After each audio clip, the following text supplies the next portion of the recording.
Hi అండి, welcome to Gundamma కథలు. ఇవాళ మన రెసిపీ తపాల చెక్కలు. వీటినే మెత్త చెక్కలు అని కూడా అంటాము. ముందుగా పెసరపప్పుని 1 గంట సేపు నానబెట్టుకుందాం. ఈలోపు మిక్సీ జార్లో పచ్చిమిర్చి, అల్లం, అలానే ఉల్లిపాయ, 1 స్పూన్ జీలకర్ర వేసి మిక్సీ పట్టేసుకుందాం.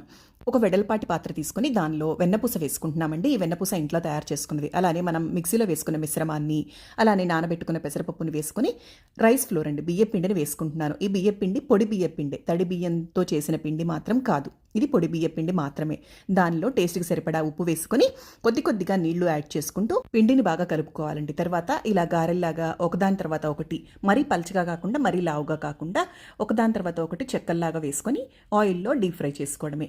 ఇవి ఈవినింగ్ స్నాక్ లాగా చాలా బాగా యూజ్ అవుతాయండి. మంచి స్నాక్ ఐటమ్ అనమాట. అలానే హెల్దీ ఐటమ్ కూడా. బియ్యపిండితో చేస్తున్నాం కాబట్టి అప్పటికప్పుడు బియ్యపిండి కనుక రెడీగా ఉంటే ఇంట్లో ఉన్న ఇంగ్రీడియంట్స్ తోటి ఈజీగా చేసుకునే ఈవినింగ్ స్నాక్.